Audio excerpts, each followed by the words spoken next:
Sup everybody, been a little bit absent from the Pinky Rants. Did a trip to Thailand for a week, pumped out a few rants the week before that in preparation.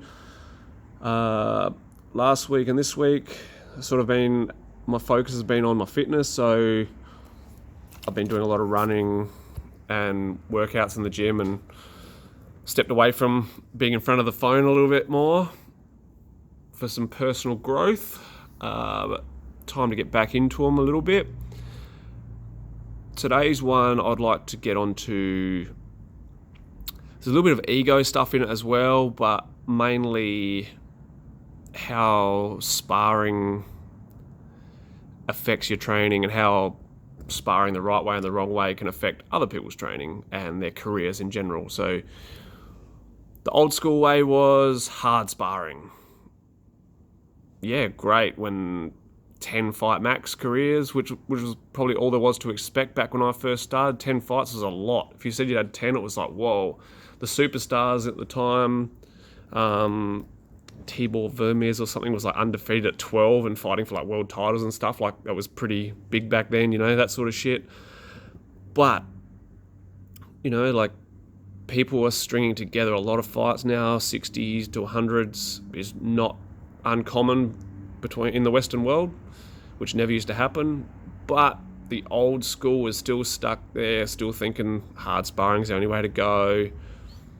Hard sparring has its place. Hard sparring when you've got two people in the ring, everyone else is standing around, and it's your guy versus your guy. They know what to expect. They know no one's going to get damaged. Save that stuff for the ring, you catch a kick, you catch it, you assess the situation, you show that you could have swept them, you show you could have countered, you could have done something. You don't need to go nuts and sweep someone off their feet so their head hits the ground or they dislocate their shoulder. The hardest sparring is what happens when you use what you've practiced and you can do controlled and effectively. The problem is egos come into it, you're getting outpointed, whatever. It's sparring, who gives a fuck? You can't lose sparring. Every sparring session is part of your training, so you're learning. You're there to learn. You're not there to get your ego hurt, or if something's happening and you're getting beaten, you're getting hit in the same spot at the same time all the time, learn from it. Don't get butt hurt and then start going harder or start trying to smash the person because they're hurting you. That's your problem for not fixing the problem. The old way of hard sparring was no one really knew what they were doing. Back in the day, like, none of us had a clue. We'd just go hard, and it was whoever had the bigger gas tank, and that's how the fights were as well. Whereas now there's more of the chess game being involved. And in the gym it needs to be the chess game as well. But in your technical sparring, which is most of the time, 99% of our sparring here is all the, it's technique versus technique. That's when you start experimenting with all the stuff that you're not 100% comfortable with, but you want to have a go. Not when you don't rock up to another gym and do hard sparring. It's not how it works, because no one knows the other person's style, and it's going to end in injuries, and it's going to end in people's careers being over or being shortened, or just in general, like they, having to pull out of fights due to injuries and stuff like that. Especially when visiting another gym, you should never be stepping it up. You come into the gym and you step it up. Say you come into my gym, you step it up against someone like, say, Tom, for instance. Tom can hit really hard. You want to step it up against Tom? He'll step it up back. He doesn't mind copping a shot, so he's gonna step it up back. What I'm trying to now put into those guys as well is, if someone wants to step it up, give them the verbal warning first. Okay, you do realise that you stepping up means I'm going to step up. Because generally, some people who have no fucking idea, which is a lot of people, especially a lot of the old schoolers, they don't realise that what they're doing is hard because it's just what they've always done. Well, we don't do that here. So if Tom gives you the warning that he's going to step it up, probably means he's going to step it up. And if someone gets damaged from that, that's probably their fault, because they shouldn't have stepped it up against him in the first place. But in saying that, a lot of the people don't step it up against someone like Tom, someone like Jason, my experienced guys, because it's the ego. So they're stepping up against people that are smaller than them, weaker than them, less experienced than them. They don't want to step it up against someone who might actually be able to give it to them back. So the thing I'm trying to get at is use sparring for technique, for learning, for experimenting with stuff. But if you're going hard with it, you're just going to hurt someone or yourself. There's no use in, smashing in leg kicks on someone else who smashes in leg kicks, because you know what happens? You end up clashing knees. If someone doesn't know the range of a leg kick and you're throwing kicks, you need to know your range. If two people don't have no idea, then two people are going to be getting smashed up. This is where trainers need to come in and teach the range for each fighter as well. Everyone needs to know that this is leg kick range, this is a body kick range, this is punching range, this is elbow range.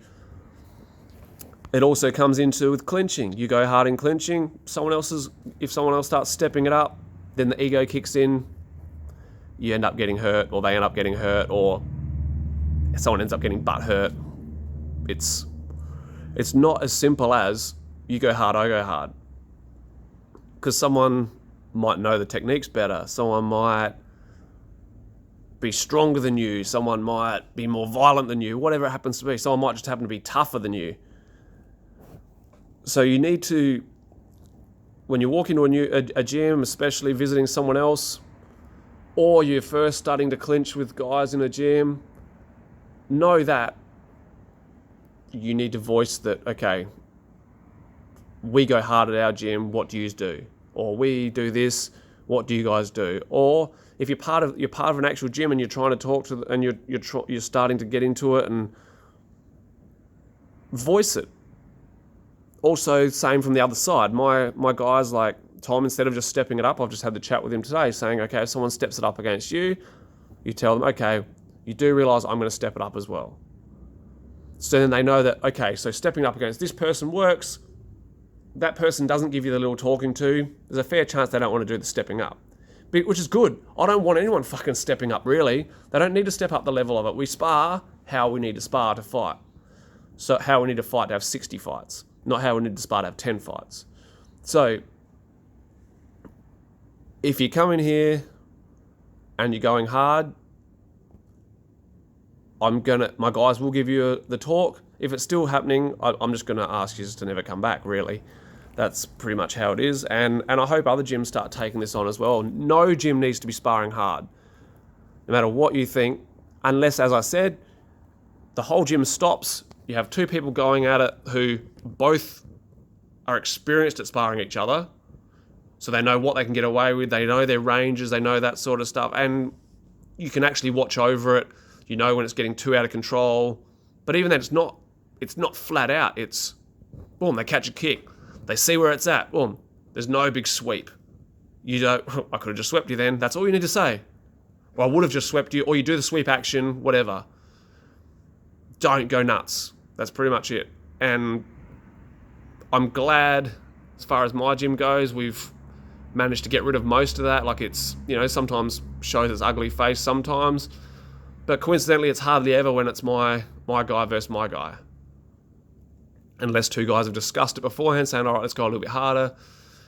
Rig doesn't mind going a little bit harder sometimes. As I said, Tom doesn't mind going a bit harder. But most of my guys don't like going hard, because that's not what Muay Thai is about. It's not how you learn. So, it'll be interesting to see what people's reactions are to this. I know the people who are going to bite on it, and usually people who bite from this are people who are guilty of it, so whatever anyway. Or the people who are going to get butt hurt from this are the people who do it anyway. So just so you know, this is how we do it at my gym. If you're coming to my gym and you're trying to do that shit, you're just not welcome here, full stop. Thanks for listening, everyone. Got a few more ideas to do some more videos. So hope everyone enjoyed it. Great to be back. Peace.